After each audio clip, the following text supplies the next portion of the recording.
Ladies and gentlemen, you are here for another Wednesday episode of the Eagles Elite Podcast. A little storming in my area, so in order for me to make it the best it needed to be, we're just gonna have to do the green screen tonight. It's all good. It happens. But as you know, top 10 Eagles guards of all time.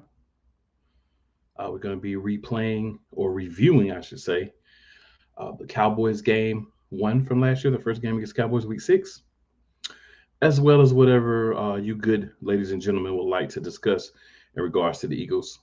We interactive. We come with a plan, but if y'all got other plans, we rocking with y'all, so that's what it is. We're getting to the part of the off season where we're going to start to hear rumors. So we can throw it in with some breaking news, different things that may or may not happen, right? And we're going to have training camp coming up not too soon from now. We'll start to get some cuts and different things happening. So stick with us. We're getting closer to the regular season, and that's when we get to all the milk and honey for the Eagles Elite Podcast. But we're ready for you all year. So we'll go ahead and bring in my co-host, Wyatt. What's good, man? What's going on, man? Another show, another week closer to the season, ready for some Eagles football. You already know. And the Eagles Diva? What's going on? What's going on? We're back for another week, getting closer and closer to the regular season. 82 days. Let's go. Yes, we are. Close. Yes, we are. Oh, yeah. So, got to go ahead and hop into everything we want to discuss. Not a lot tonight, so we got a chance to go a little in depth, some thoughts, analysis on different things. But before any of that, there's one thing we got to do to get right.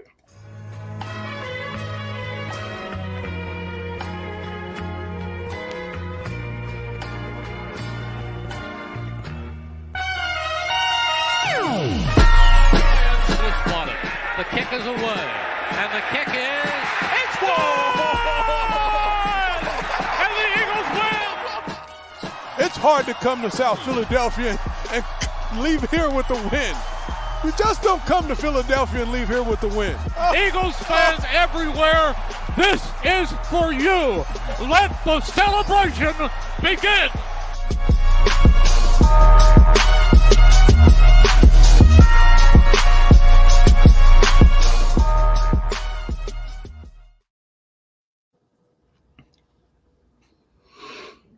So we're back for another week. It's time to get into it. So, of course, if you've watched this show, you already know how we start. This is every week. You already know. It's time for that breaking news. Wyatt, what have you got for us? Yes, sir. I don't have too much this week, but there's some stuff to talk about.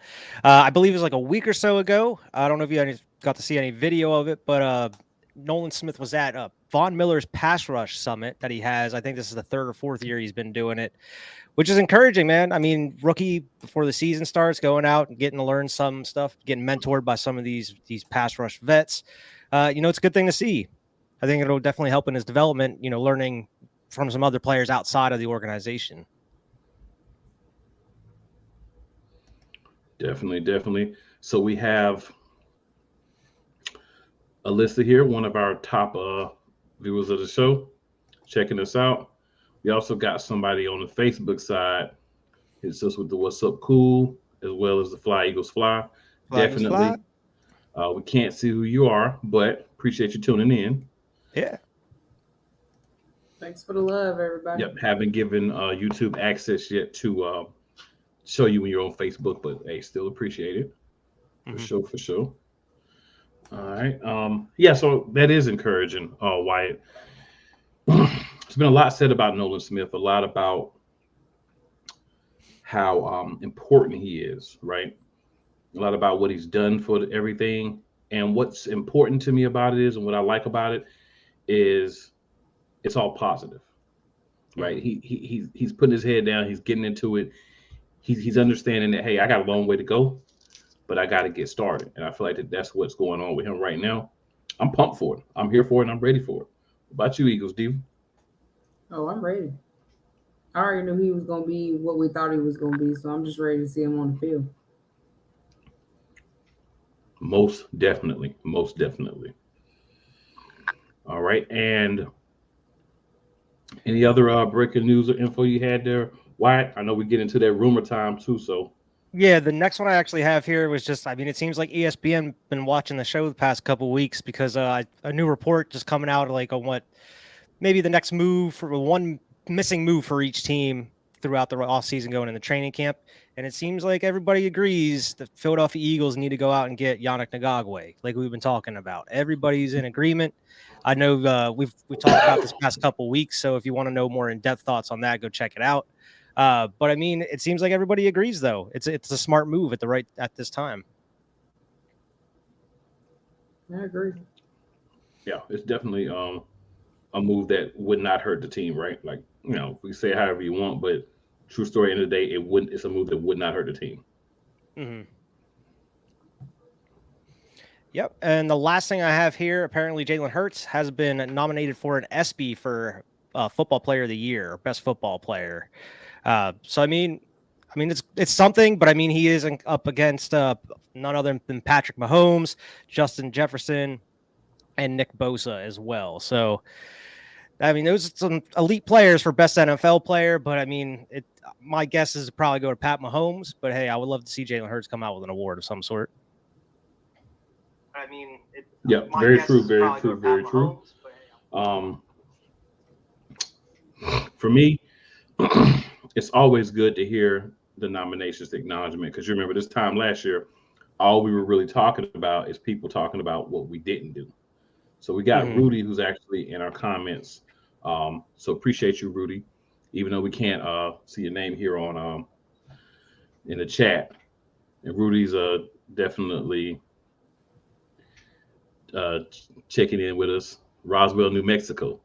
It's a long way away, but love it, man. We worldwide in here, baby. Love it. But, acknowledgement is great. But what I'd like to see happen, kind of moving forward is the victory. Him actually winning some of these things. But like I said, the acknowledgement is good, too, because it's showing that from last year, a lot of hate, a lot of things we heard, to this year, right? We're getting a lot more acknowledgement for the quarterback, right? We're getting a lot more people saying, man, Hurts is good, right? Yeah. Now we just need him to go out and do it again. That's what would be very, very helpful, is him to go out and do it again. And shut everybody up. I mean, he's definitely up there as like at a top, unless you Chris Sims, everybody's putting Jalen Hurts in like the top 5 as far as QBs. And I mean, I think he's easily the best QB in the NFC as currently. So, I mean, he definitely should be up there. And I mean, I think he's going to have an even bigger year than this past year. Definitely. Any thoughts, Eagles Devo? No, he deserved it. He worked hard, but we'll see how it goes this year. Hopefully he get that ring this year. That's the goal. Yeah, absolutely. Yeah, that definitely would be the goal for sure. Now, on top of that, what would be really great is if we were to beat the Chiefs in the Super Bowl. Now, obviously, a little bit ahead of ourselves, right? Got a lot to go through before we can even get to that point. But just saying, getting back, getting that rematch, and getting that payback, that would be lovely, amazing, and wonderful. Now, obviously, we got a preseason, we got a regular season, and then we got playoffs before we even can talk about that. But I feel confident saying we got unfinished business, and we're going to finish our story this season. Hurts is going to be a big part of that. A lot of additions to the team are going to be a big part of that. So off the topic of what we had planned, but just a question for you guys. What's going to be the biggest offensive new addition, in you guys' opinion, to the team this upcoming season? And we'll start with you, Eagles Steven.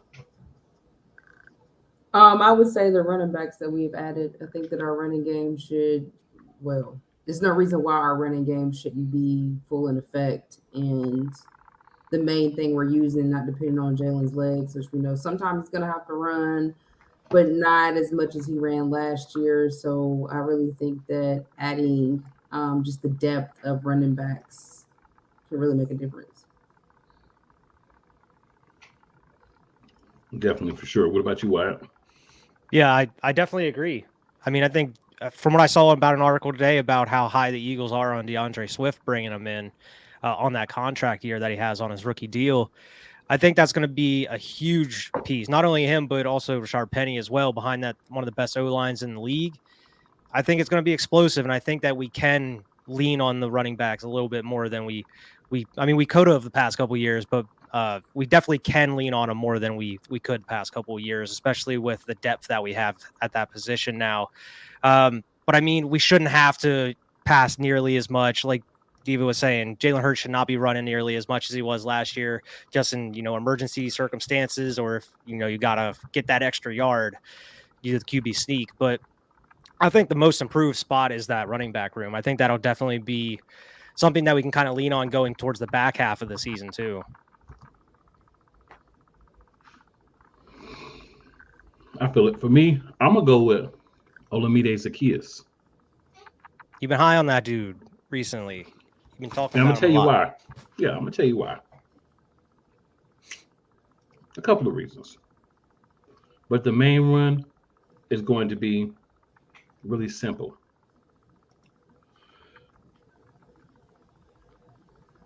If you put him there, he's either going to be your number 3 or he's going to make Quez Watkins step up in a way he's never stepped up before. Either way, the Philadelphia Eagles win. And I think that's what's important about adding him. You're basically saying, hey, we're at a point where we're not able to be successful with what we've been doing. We're not able to get over that hump, but we don't have a guy at that third wide receiver spot who makes the plays, who is constantly being pushed. Either you get better or you get out of the way and somebody else is taking your spot. And also, what up, Coach Dante? Appreciate you checking in with us for sure. But it's exciting to see because this is what we wanted, right? We've talked about, we've complained about. I know I'll be the first one to say, when I say we, I'm talking about myself, how we wanted a better number 3 and how we were a little bit ticked off at what we've been getting from our current Quez Watkins, the number 3 receiver. So in order for us to fix that, it's very simple. We need a guy who can come in and do what he needs to do. You got to come in and say, you know what, it doesn't matter. We're going to ball out. And whether that turns out to be Quez, because sometimes pressure busts pipes and sometimes pressure makes people choke. We're going to find out. But what I do know is we need somebody to make it happen. Either it's Quez or it's not. But there's only one way to find out. And Olamide is going to make that happen. Okay. Good point.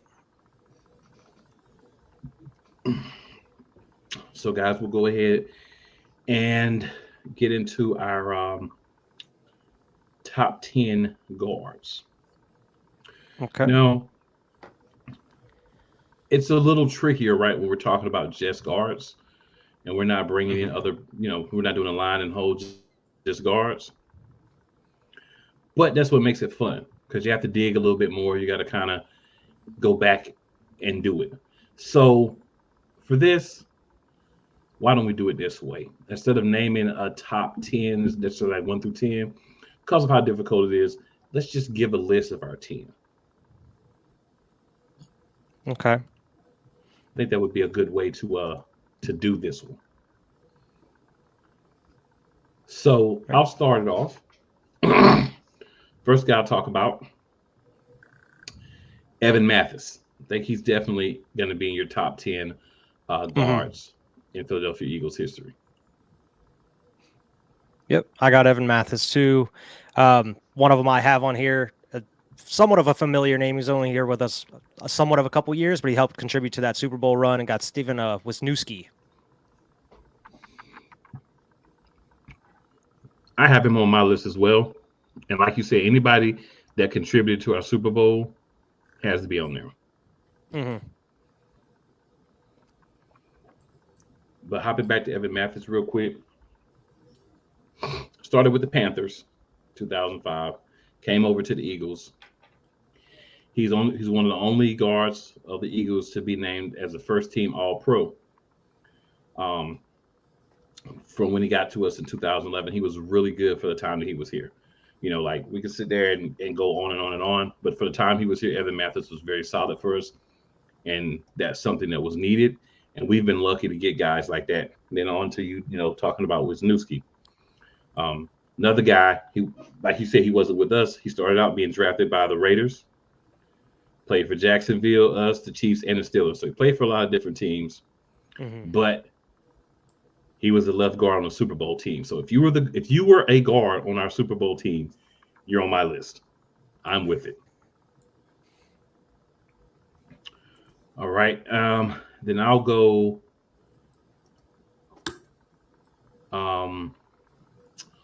Sean Andrews.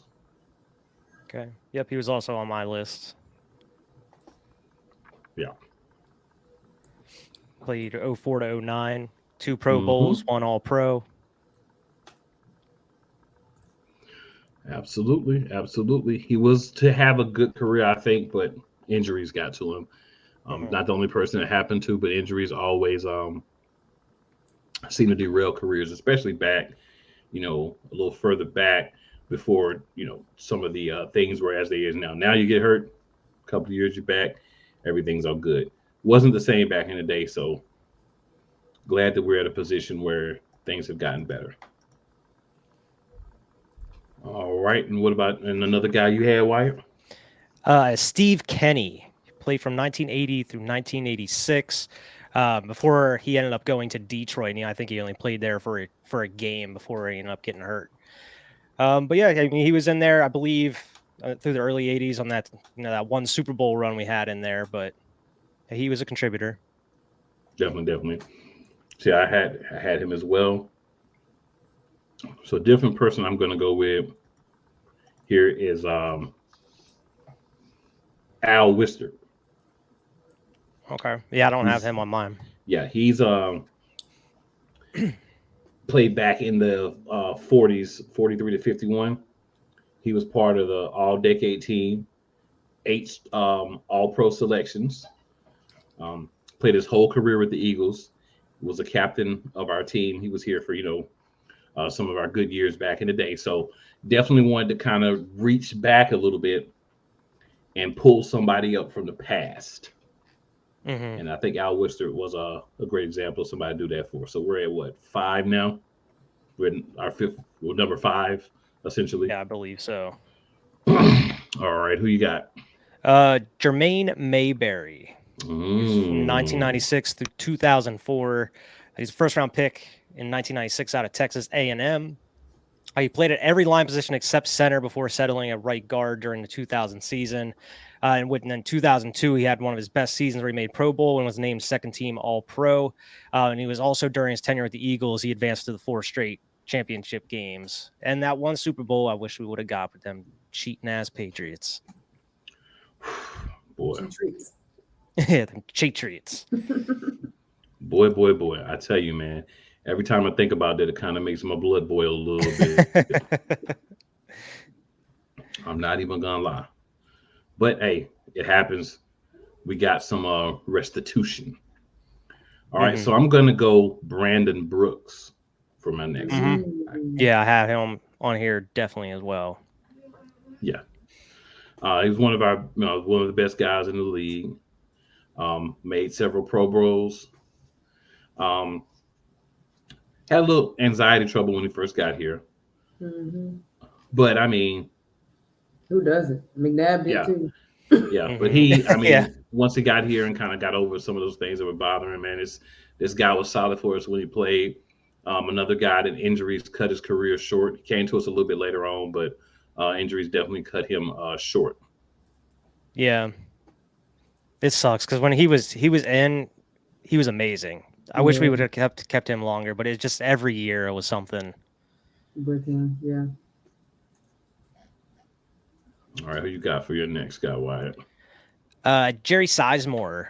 He kind of flexed back and forth between the right tackle and right guard position. But he was with us, man, for quite some time. He was on from 73 through 1984. And then in the last season, I believe he went over to left tackle, it said, but he only played a couple games in that last season for us. But no Pro Bowls or anything like that. Just, hard-nosed football player. Yeah. So I'm going to go Todd Herremans as another guy. Yep. 2005, 2014. So he was also on that came right after that Cheatriots team. Played all 16 games, 6 of his 10 seasons.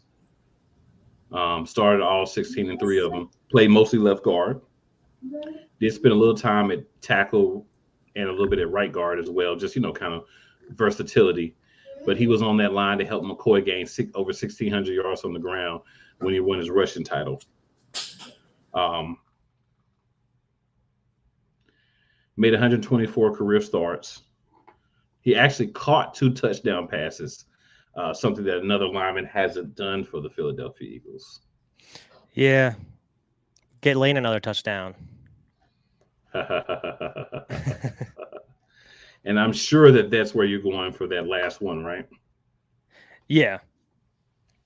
I wanted to save that one for you. What, the Todd Herremans? No, or Lane Johnson. Lane Johnson. I thought we were just doing guards, though. He's a right tackle. Oh, you're right. My bad. I'm tripping. I was going to say, I don't have Lane Johnson on there. I was like, what do you mean? I'm sweating now. I'm tripping, man. I'm tripping. Who you got? Who else you got? The one name I didn't mention already, Ron Baker. He played with us in 1980 through 88. And he was also a contributor to get to that Super Bowl. I believe it was the 81 season. Yep. It's a good one, man. It's a good one. I mean, there were some other guys as well. Yeah. But I think those would be your consensus 10. You could put them in a different order if you wanted to. Because obviously we weren't putting them in order. We're just kind of naming them. But as far as the guys, after doing pretty extensive research there, those were the guys that I was finding to be the main guys, right? I think maybe 1 or 2 more we could have placed on the list. But for the most part, I think we did the guys that most people would acknowledge, especially when you're going just that position. So, of course, tackles is what's left. So next week we'll be swinging on the tackles. And then if you want, after that, we could just do the line as a whole, just the top 10 line as a whole. But I think it was good for me to break it down so we could kind of see the history of the team, right? Like we're going all the way back. We're talking about guys who played like in the 40s and 50s that none of us obviously saw play. You had to go watch, tape, read on them, do a little research to kind of find. And I find it a little fun because it's the history of the team. That's important. Like we are where we are now, but it took a while to get here. So the history of the team is exciting for me. That's why I love to do the top 10 list, man. It just kind of gets my juices flowing. So, of course, since we have completed that, our next thing that we would be rocking over to, and then we did have someone drop a comment basically saying what I was saying. Todd, remember Todd Herremans? Todd Herremans. Yeah, definitely. Travis. Absolutely, Travis. He's got to be seen, remembered, all that good stuff. Now, so this was an important game, I think, for the Philadelphia Eagles. This week 6 matchup where we played the Arlington football team, or as they're called, the Dallas Cowboys. Lots of interesting things happened. Of course, Dak did not play, so the running funny thing for me was we had all Dak didn't play, blase this, blase that. But I recall the year before that, the final game of the season, right? We didn't play our starters because we couldn't do anything about our playoff positioning. And then the Cowboys beat us, and they were undefeated against the NFC East, and we just had die hard, blow hard Arlington football team fans all off season, talking about how they swept the division and blase this, blase that. But when they played us and their guy didn't play, then all of a sudden, you're bragging about beating our backup, and it's our backup, it's Cooper Rush. You didn't. Who was playing well at that time? He was winning games for him. But that doesn't matter, sir, because he was their starter when they Yeah. lost, right? So they tried to play it both ways, like you say. Rush was Yeah. having a good game until he ran up against a buzzsaw defense. That's what truthfully happened, and I don't think it would have been any different for Dak. But I'm not going to get into the conjecture. I'll just say we know the score: 26 Philly, 17 Dallas. We left that game 6-0. They left that game 4-2. So Eagles Diva, I know you got some stats for us. So talk to us about what did you get statistically wise from this outing? So as team stats overall, Dallas had 315 total yards. We had 268. Passing, they had 181. We had 132. Rushing, they had 134. We had 136. And yards per play, they had 4.9, and we had 3.9. They had 21 first downs. We had 22. 4 for 10 for third down efficiency for Dallas, 6 for 14 for the Eagles. Fourth down efficiency for Dallas was 0. We had 1 total plays together. Dallas had 64. We had 68. Sacks allowed, none for Dallas, 4 for the Eagles. And as far as individual players, Hurts had 15 out of 25 for 155 yards, 2 touchdowns. Cooper Rush had 18 for 38, 181 yards, 1 touchdown, 3 interceptions. Elliott had 13 carries, 81 yards, 1 TD. Miles Sanders had 18 carries, 71 yards, and 1 TD. CB Lamb had 5 records for 68 yards. A.J. Brown had 5 records for 67 yards with 1 touchdown. So overall, we were back-to-back as far as points per played and as far as the quarterbacks, but we still came out on top. Yeah, I think the big reason for that is Slay got a pick. CJ got 2 picks. Mm-hmm. Then you talk about receptions. A.J. Brown did have his 5. Devontae Smith also had 5. So a balanced game for those 2. They both had a touchdown as well, which was promising of things to come throughout the season. Goddard had 2 for 22. Not as one of his better games, but we did run the ball quite a bit. And like I said, we got a lot of turnovers that helped in this game. I think this was a game that a lot of people said the Eagles were going to lose, right? Mm-hmm. Oh, you haven't played anybody. Now that you're playing Dallas, it's going to be because Dallas has your number. Now, of course, Dallas fans, right? They just, they going in. We got your number, blase this, blase that.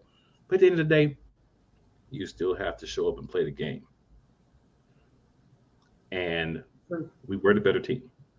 What do you got, Wyatt? Yeah, man. I mean, we ran the ball when they decided to. I mean, they ran the ball more, and we ran the ball more in the second half than in the first half. I think if we would have ran the ball for a majority of the game, I think we would have the score would have been a little bit bigger. Like, would have widened the gap a little bit more. But yeah, they were putting pressure on us way more, so we had to get the ball out fast. Hurts decided to run in some weird positions. Like, I remember I had it marked down. It was like a 3rd and 18, and they just ran Hurts straight up the middle, try to get as much yards as possible. It was just a weird position to be in. Like, why would you run in there? But I mean, the defense, they had their picks and they did what they needed to do for the most part. But man, that second half, it made my blood boil watching this Jonathan Gannon defense. Like, just leaving the middle of the field wide open, playing that soft zone coverage. And not only that, they just couldn't tackle. Like, a majority of why they let Dallas back into that game was because we just could not tackle or get to the guy that was carrying the ball at all. And that's just kind of the issues that we're going throughout the course of the season. Of course, the special teams is what killed us in the long run. But man, leaving that middle of the field wide open didn't do us any favors throughout the rest of that season there. And that's one of the big things about that defense that I hated. So hopefully that gets fixed under, should just decide coming in as the defensive coordinator there. But we only allowed 3 points in the first half, and it came down and we ended up stopping them up near the goal line at one point. They ended up missing a field goal at one point. So, I mean, they did good the first half, but that second half, that defense just let them right back into the game. He had more time in possession too. They had 25-30. We had 34-30, so that helped too. Mm-hmm. Yeah, I think turnovers were the big thing, right? We were able to get Rush to turn the ball over. And that was something that was very important to the early part of the season for the Philadelphia Eagles. Getting guys to turn that ball over, getting other teams to do that. That's why I said this was another example of murder quarter. Nobody scored in the first. We put up 20, only gave up 3 in the second. Then we gave up 7 in the third, 7 in the fourth, and we only scored 6 in the second half. So the thing for me is understanding that there was a lot of work to do. Jalen Hurts could have had a better game. I know we did the whole dial back thing, which I hate, and I'm glad Tyson is gone for that reason alone. I think he's a great play caller offensively. There weren't a lot of times where he really ticked me off last year. This was one of the games, and of course the Super Bowl ticked me off with some decisions that were made. But I think we need to if we're having this game against Dallas, Jalen Hurts should have more than 25 attempts. Even if we would have gotten like 30, that would have been a happy medium for me. But I feel like you had the better receiving core by far, and they weren't used enough. Now, we did run the ball quite a bit. Sanders had 18 carries. Hurts had another 9 carries. Gainwell had 5. Scott had 6. And then Quez Watkins even had a negative carry. So we clearly were relying on the run game. But I think balance, right? A couple of more touches for Hurts in the passing game as a drop back passer or passing on the run, I think would have opened up the game a little bit more because he was making good connections, right? A.J. Brown had 5 receptions, 13.4 yards average. Smith had 5. He only averaged 8 yards. Goddard only had 2. But, he had 11 yards carry. A reception. Stoll had 1 for 21. So there were other guys that, had opportunities, but I just felt like we dialed back the passing game a lot, and we're going to murder you in the second quarter, and then we're just going to kind of fall on the ball and just kind of eat up clock and not really worry about doing much after that, which is why we pointed the ball more. And I think that came back to bite us in the Super Bowl, that mentality that we had used for a lot of the season. You look at sacks. Jalen Hurts got sacked 4 times. We had 4 punts. Cooper Rush did not get sacked. They only had to punt the ball twice the whole game. They had way more penalties than we did. They had 10. We only had 2. But like I said, we did control possession. But that's really because they threw 3 interceptions. I think this was a game that when we talked about it last year, we talked about how, all right, we won the game. That's great. That's wonderful. That's awesome. But what could we have done differently to be more successful in the game? And I think that's where the concern started for me, looking at this and saying, if we're really going to do what we're talking about doing, if we're going to relive that magic and recapture it, we've got to be willing to say, you know what, man, go for it. Do it. Stop reining things in and trying to be the smartest guys in the room and saying, oh, we're only going to use part of our playbook. Put some things out there every once in a while, even if they're just throw and catch. But let's put more effort into these games. Let's keep pushing. Let's get used to still playing in the second half. Let's get used to scoring in the second half, continuing to be aggressive, not getting a lead and dialing back and just laying on the lead. And I think that's something that we did that hurt us, like I said, in the Super Bowl, because we had built that mindset all season. And we got to the Super Bowl and we needed to continue to score because of who we were playing. And we just didn't do that good enough. Yeah. Look at who we played. Look at the Chiefs. Just going out throughout their seasons, they don't let their foot off the gas at all through any of those games. They'll go out and drop a 50 burger on you if they have to, just because they don't care. They're just going to keep scoring every single drive. And that's the mentality you need to have. I understand you don't want players to get hurt, but man, you got to go out and do whatever you can to win those games. Don't sit there and just think you have it in the bag after a second quarter. And that's why you have backups. That's why you keep 5-6 receivers, right? Yeah. So that way, when these games are happening, you can start pulling guys or rotating in other guys to get some of the snaps. But you have to keep playing. I mean, we had 2 guys that got over 1,000 yards as our starters this past season. But outside of those 2 guys, what else did they really do this season at wide receiver? I mean, Watkins had some catches. I'm not saying we didn't do anything, but we didn't really have another guy that gave you 500 that made you like, oh man, if something were to happen, you could slide him in for a game or 2. Yeah. We didn't really have that. We relied on our tight ends to try to do that. And I think that was a flaw on the fundamentals of how we approach games. And we saw it throughout the season. We saw it against Arizona. It almost cost us, right? We saw it against the Lions the first game. It could have cost us. Just not being consistently aggressive. My hope is that in the year 2023, we step out in the field and we put our foot on people's throat and we keep pressing down. And we don't let up. We did that a lot this game. We did it a lot this season. And that's one of the reasons why we ended up where we ended up. Not quite there this past season.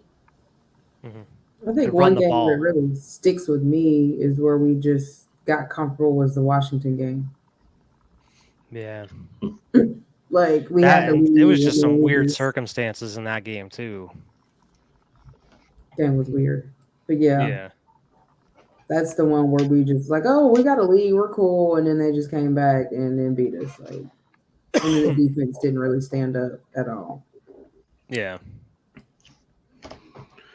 Because see, the one piece that I felt like Steichen did not understand last year, you still have to ensure that your defense is getting rest.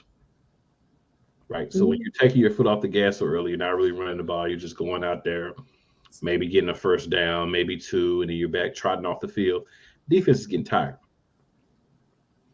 That's why you saw a lot late in the first in the games, teams being able to score because we didn't keep them on the side. You have nice long drives, you run the ball, you get first downs, you make controlled short passes, you keep moving the sticks, you keep running time off the clock, but you also allow your defense to rest.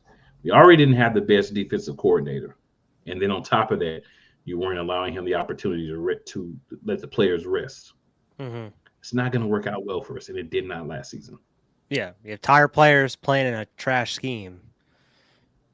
Not going to work. Yeah, especially when you are throwing the ball first, second, and then third down, you decide you want to run the ball. I mean, make it make sense.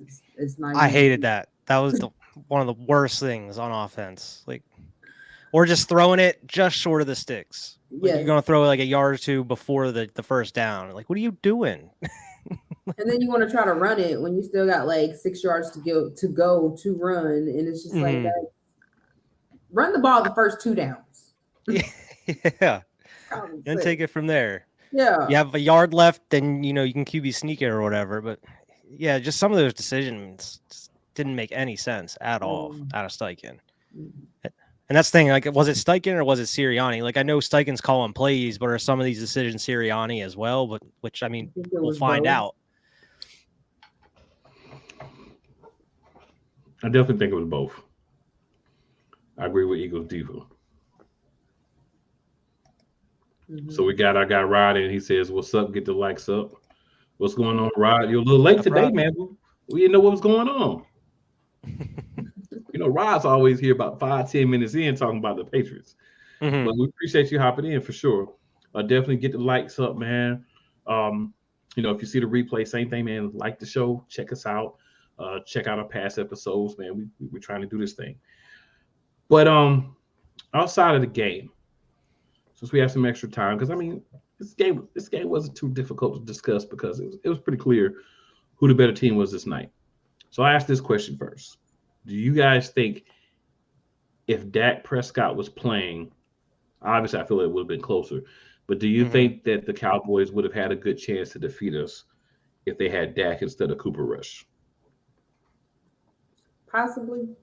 I mean, just by the way that we played, yeah, it's a very good chance that, I mean, we lost the next game when Dak was playing. So, yeah, I think that we probably could have possibly lost that game if he would have been playing because of just the way that we were playing. Like, we just wasn't playing smart. He wasn't playing smart on defense. He definitely wasn't playing smart on offense. Like, you were just making some dumb plays. You know what I mean? So, Yeah, I mean, those stupid plays come back and haunt you regardless whether you think it do or don't. Definitely. What about you, Wyatt? Any thoughts? Yeah. I mean, I agree. I think if Dak was in there, I think it would have definitely been a tighter game. I think they would have had probably at least one less interception. With Dak out there, he's going to be throwing one of them things. You know that. But I think it definitely would have been close. And with the way the Eagles let off their foot off the gas in the second half, they could definitely easily could have went up and came back and won that game. Yeah. So Coach Dante's got a couple of things here. He says the Washington game turnovers were a killer as well. Yeah. The Eagles turnovers, 3 fumbles, 1 interception, and also the Commanders controlled time of possession. Yeah, we let them do that. We really did. Thanks, Miles. You had one of those fumbles. Yeah. Well, I mean, there was a blatant. They tried to rip Dallas Goedert's head off too. Oh yeah, and they didn't call that. Like, come on They now. didn't call that. And then you have the play. And then you have the ticky tack flag call to end the game. Whenever they tagged Heineke down and they flew a flag for like roughing the passer or something. Like, what are you doing? Like, come on, you're gonna end it very kind of similar to the Super Bowl. Like, come on, you cannot end a game on a stupid flag like that. Come on now. And also, Quez Watkins with his great play. I forgot that was that game. Yeah. So yes, it was. Stay down. But what are you doing? Exactly. But for this game, Coach Dante says, yep, I wouldn't say they would have won, but they would have had a better shot. I don't believe that. Bro, those interceptions, especially when it came the Eagles a short field. So here's the thing. A lot of people have said, and I'm not saying that Coach Dante is saying this, but it made me think about this. Here's the thing. A lot of people said, if you had Dak in there, you don't get 3 interceptions. Really? Did you see Rain Dakota last year? He's throwing 1 or 2 of them things. Oh, he's going to throw. He's throwing at least 2. He's going to throw them. He's throwing at least 2 of those things. Yeah, because he was serving them all up. He has the most interceptions. One of the top QBs that had the most interceptions last season. So, and he only played 13 games or something, 14 Crazy, games. Right? Yeah. But yeah, it was a sign of don't let people stay close. That was my biggest takeaway from this Cowboys game. The Cowboys are a good enough team that they were able to stay close, even though they didn't have their starting quarterback, and with the vaunted defense that we had. Right? I mean, it wasn't like they were ever going to win the game close, but it was close. Right? One bad play, and we could have been in trouble in that game. Yeah, and that's the concern. I said going into last season, I'm gonna say going into this year, you got a good offense. Use the players. You want to keep 5 or 6 plays for later down the road, cool. But open up the playbook, man. We can't play the same plays over and over. Excuse me, not trying to get first downs, giving other teams the opportunity to get back in the game and take momentum.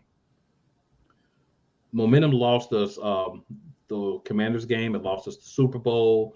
But it literally lost us the second game against the Cowboys. Without even me thinking about the other games that we played, those games were lost due to momentum. The New Orleans game, we know why that was lost. Yeah. Yeah, our backup QB he didn't have it that week. No.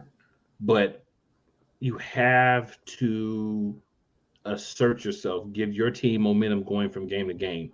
Play late does that. Playing through, knowing that, hey, I'm going to still be out here in the fourth quarter, even if we're up by 7. And not just am I going to be out here, but I'm going to be allowed. Plays are going to be called to allow me to do what I do. We didn't have a lot of injuries last year. So that's one thing that people point to that are pro Steichen's approach last year. And obviously Sirianni probably had a say in it. But I'm going to say Steichen's approach since he was the coordinator. But let's not do that this year. Let's understand that that's why we ended up where we ended up, but on the wrong side of winning. And let's go out there this year and let's never stop. Right? If that's running the ball, if that's throwing a little screen passes, that's doing some of the things that maybe we don't do as much, but still do things. 14-point lead, 21-point league in the NFL at halftime. It's not a big lead. No. It's not. Teams are going to score. The league is set up for teams to score. Take advantage of it. When you get the opportunities, take them offensively and defensively. And we did a great job on this game defensively. The defense saved us another week. Not going to pretend like they didn't. The reason we were 6-0 at this point last season is because the defense saved us in this game. The defense said, we'll take care of it. Yeah. And offensively, you got to find what works and stick to it too. I mean, Yeah. the running the ball was working for a majority, but like you were saying, AJ Brown, he only had 67 yards. He was averaging 13 yards per carry, like yards after catch. Get him the ball more. Like they did a great job of game planning Micah Parsons out of the game. He was pretty much non-existent in this game. Yes. Why didn't you keep going with that? Like these wheel routes or, just some of these screens that you were doing to get Devontae had a couple of those too, but like, why weren't you doing more of that type of thing? It just doesn't make sense.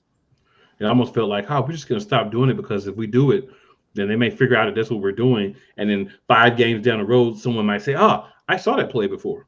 Still going to say that, bro. I'm still going to say that. Yeah, but I mean, you can't be Dante, afraid to do that thing. You can't be afraid to do that, though. Then you just Agreed. switch it up. As soon as they figure it out, you switch it up, do something else. Right. It seemed simple to us. It didn't seem so simple to the offensive coaching staff last year. I guess not. They get paid millions. That don't make no sense. Because Dante says the Saints game, Gardner Minshew was funky. I even saw the look on AJ Brown's face. He was frustrated as all outdoors. Yeah, AJ he Brown was. wanted to smack the hell out of Gardner Minshew on that sideline, bro. He tried to do everything in his power to hold back, like saying, this guy stinks in that press conference, man. Like, he did everything in his power. I mean, it still slipped out a little bit. Like, Now Gardner loved Devontae. I don't know what it was about Devontae. He had a connection with Devontae, but AJ wasn't feeling it. nah. Now, that reminds me of Stephon Diggs and Josh Allen. Oh, yeah, that look that he was giving him. Yeah, because My boy's still holding out on mini training camp. He's still mad about that. What I will say, as we were a team last year, we did buy into that 1% better every day mentality. But I didn't like was some of the play calling and some of the assumptions that we were making based on what happened in previous games. Every game's a different window, right? You can go out one week, like we went out in this Commanders game and we stunk it up. We did. From the start. We stunk it up in that second game. We let Taylor Hindparts, as my boy calls him, go out there and show his on us. And we can't do that. Like, Taylor Heineke was a backup last year. I understand he took over and he had him a great run, but he was a backup. You don't let a backup quarterback come in and manufacture that kind of those kind of drives on you, keep the team in the game, and we made him look really well in that second game. And that's something that you don't ever want to do. You don't show weakness. You don't give up too early. That's a recurring theme you're going to hear. And that defensive coordinator we had last year, Jonathan Idiot Gannon, boy, I'm sitting there watching the game as they're coming back. I'm like, they're not going to probably come back and win, but they're going to come back and make other teams feel like they can beat us because Jonathan Gannon's an idiot. Yeah. Soft zone. Soft zone. Soft zone, soft zone, soft zone, soft zone. You stank with that. You stank with that. And then when you were No adjustments. You were doing cover 2, having them play 3 to 4 yards off zone cover 2. Zone cover 2, bro? Really?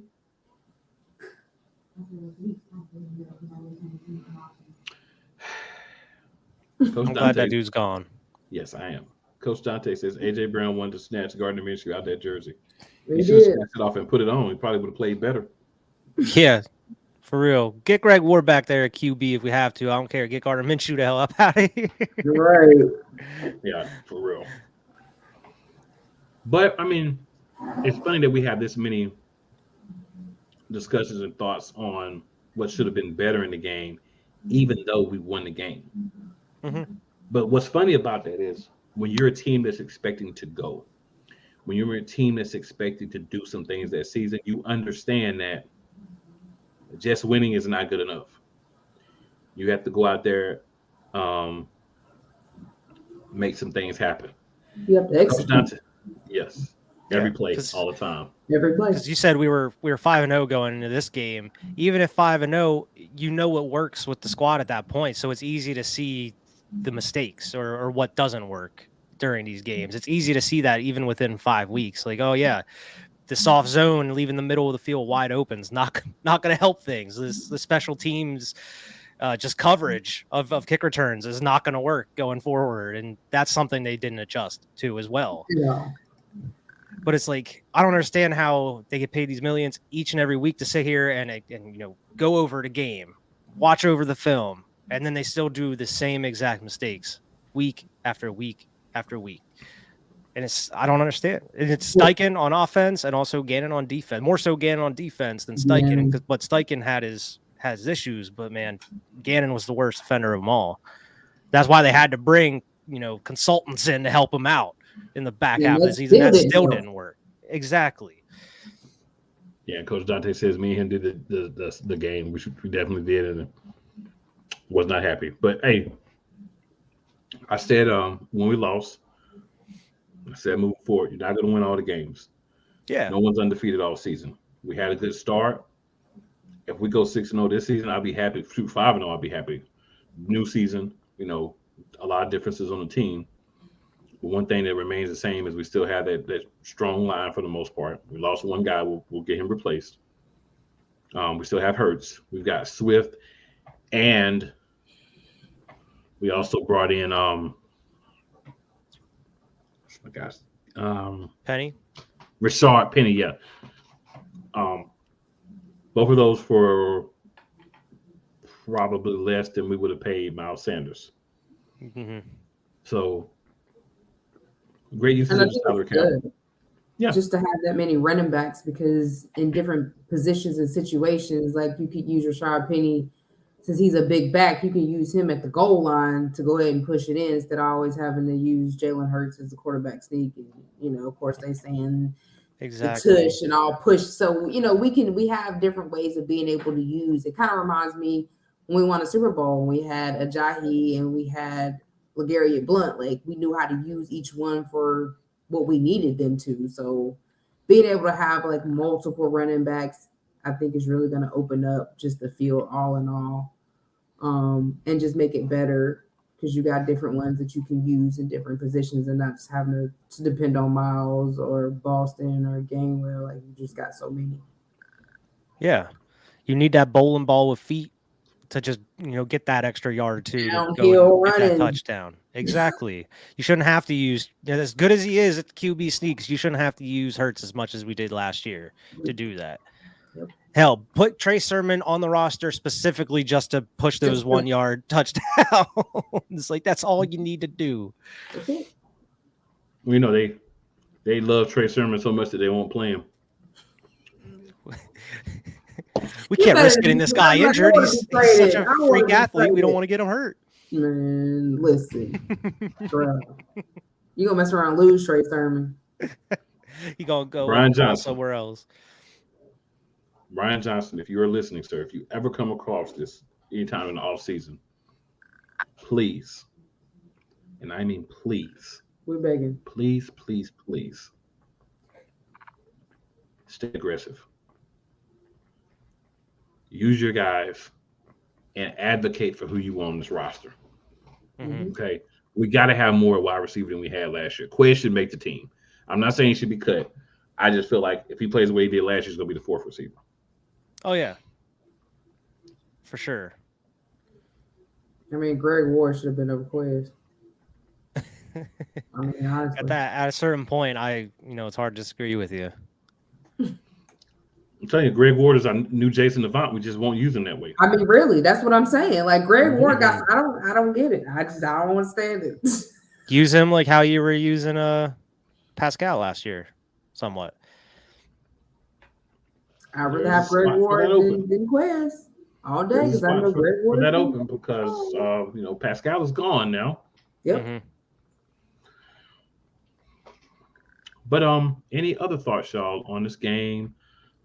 Top 10 guards or any other topics that we discussed today?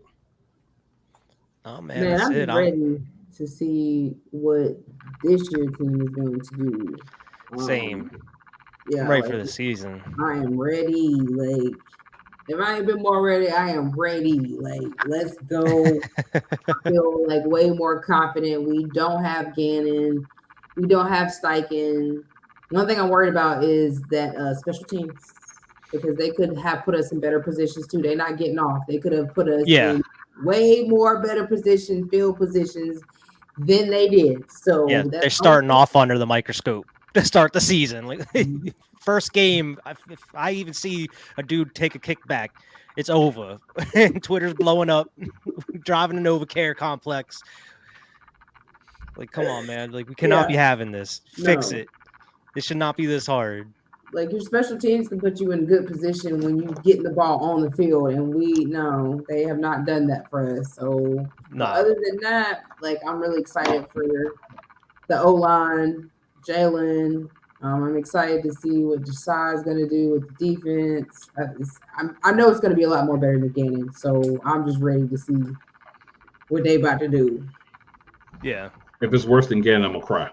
I know. I'm literally gonna I'm cry. all real cry. For real. Yeah. Cry. Ugly. How is this possible?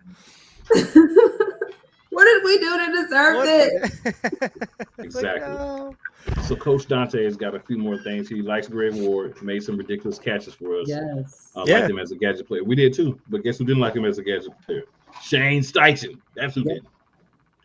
And then also, Coach Dante says the last Giants game, Jake Elliott could have put some icy hot on his feet. He had a good workout. I know he had a sore foot after that game, the second Giants game. Yeah, Jake Elliott did a lot of kicking in that game. That is very true. Best thing that we had on the special teams last season by far. Yeah, I mean, he continues to be that dude for us, that bright spot. As far as a kicker, I'm like it. They don't get recognized enough, but it's always good to have a solid kicker for your squad. And Jake Elliott's that dude, man. Yeah. Absolutely, man. Absolutely. So shout out to Shady Sports Network, of course. We're streaming on there as well. It's a little bit more options. Shout out to more people. All things football. They do all the football leagues and some other shows, of course, but mainly a lot of football. So check them out if you haven't. See if you like what they got going on. Always make sure you're here or you check the replay out. You can follow us on Twitter. You can follow us on Instagram. You can follow us on TikTok. You can join the group on Facebook.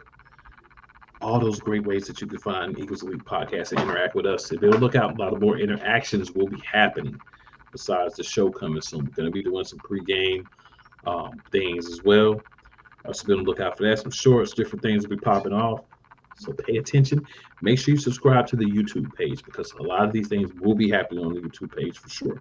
There'll be some things on TikTok as well because those are mediums that, it's getting eyes right now. And that's what we want to focus on. Wyatt, would you like to tell everybody where they can find you, sir? Yeah, absolutely. You can find me on Twitter at Wyatt Regard. That's pretty much where I'm talking about all my sports, music, what have you. I do have another show you can find on YouTube and pretty much anywhere you get your podcast called Cinema Trip Reviews.